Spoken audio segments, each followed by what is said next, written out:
Today I'm out here working on my daily driver. It's a 2008 Saturn Sky Redline. I'm in the process of pulling the engine right now because the block cracked, causing coolant to leak into the oil. This is a known issue with the LNF Ecotech engines. From what I understand, there was a problem with the casting method used, and so some of these engines fail. I'm replacing it with an LDK long block ordered from ZZ Performance. The LDK engine is just an updated version of the LNF used in newer GM cars.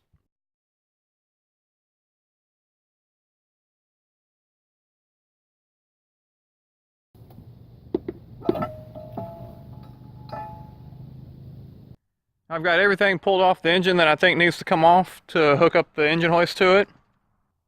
I removed the turbo, the exhaust manifold, and all the oil and water lines over here.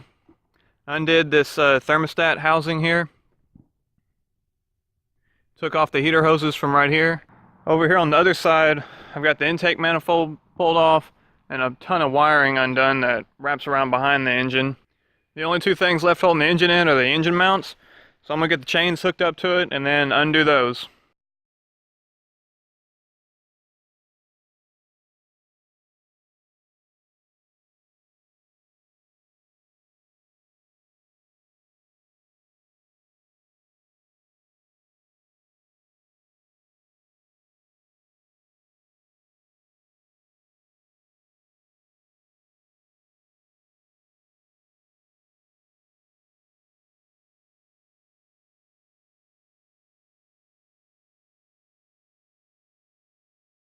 Alright, here's the engine we just pulled out the car, and then in the back we have the new engine. First thing I'm going to do is pull the oil pan off and get it swapped on to the new engine. I've got the old oil pan all cleaned up now. I'm about to pull the front wheel drive oil pan off the new engine, and I've got something weird going on right here. I've got the hoist holding up the engine while it's also on the engine stand. I had to do that because the oil pan is what I was using back here as my bottom two mounts for the engine stand. It's kind of odd that the oil pan goes all the way back and bolts up to the transmission.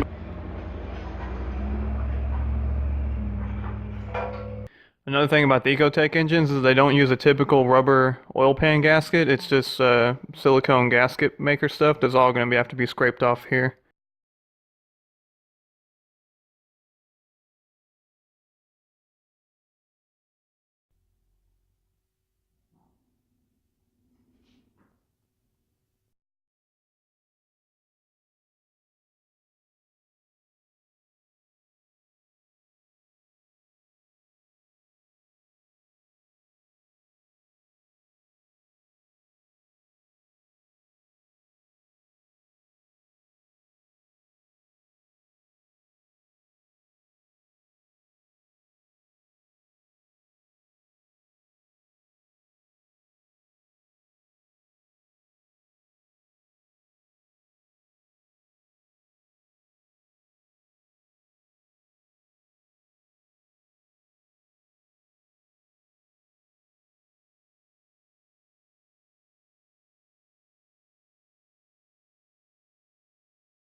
I've got all the parts I need to reuse onto the new engine now. There's still some parts on the old engine, but I'm going to install those after the engine is in the car. Alright, next up it's time to install the clutch. Here's the old flywheel, clutch, and pressure plate, and they're in pretty bad condition. So I bought the DDM Works Clutch Kit. It comes with a Exody pressure plate, a Ram 6-puck clutch, and a spec lightweight aluminum flywheel. The clutch kit also comes with a new hydraulic actuator, a clutch alignment tool from Summit Racing, 8 new flywheel bolts because the flywheel bolts are torque to yield and they can't be reused, and also a new pilot bearing. And one thing to note, the LDK block, it does not come with a pilot bearing installed in it.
I've got the new engine in the car now.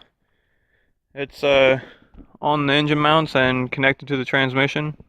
One thing I wanted to address before I got too far along here was the heater hoses.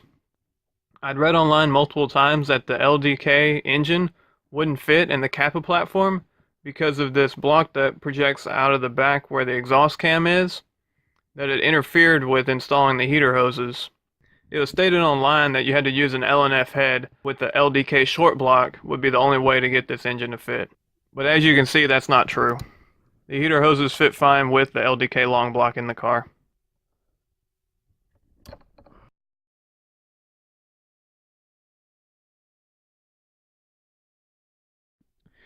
This is the old engine right here. And you can see on the back of it, there's no block right here like on the new engine. Another thing, while we're over here, I wanted to address, I found this in the oil pan when I was cleaning it out.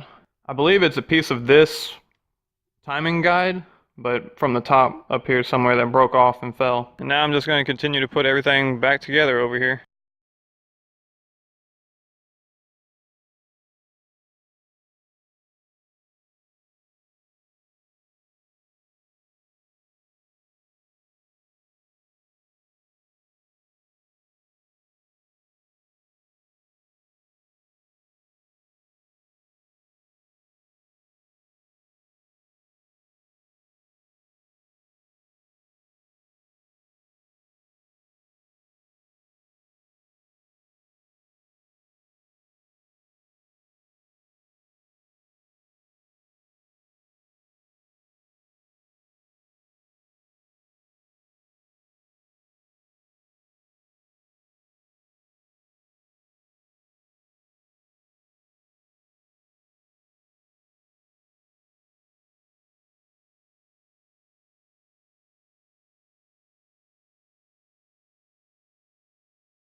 Another new part I'm installing is this DDM Works oil catch can.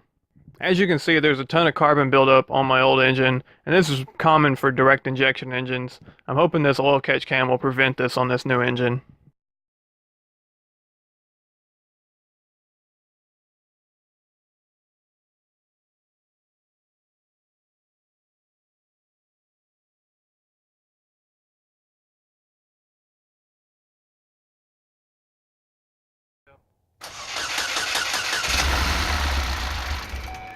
So right now I can get the car to crank and turn over, but it's real hesitant. It's throwing a P0087 code, which is low fuel rail pressure. After some reading around online, I realized I forgot to install the roller bearing that actuates the high pressure fuel pump. So if anybody was wondering, the engine will start with the fuel rail only pressured by the in-tank fuel pump. Once I installed the roller bearing in the new engine, it cranked up and idled fine.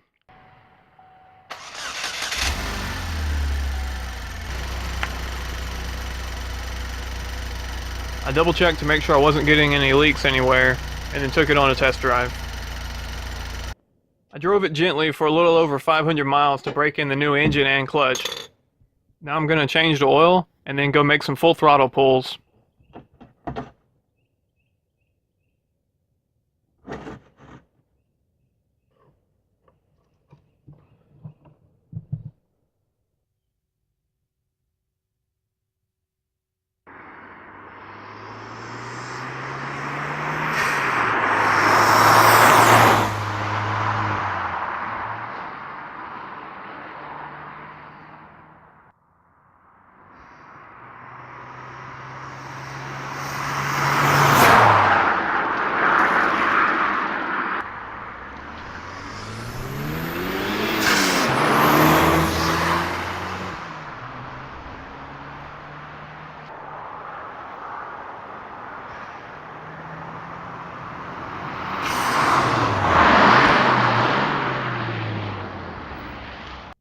I've been daily driving the car for a while now, and I've put around 3,000 miles on the new engine. So far, everything's been good, and I haven't had any problems out of it. That's going to be all for this video. Thanks for watching.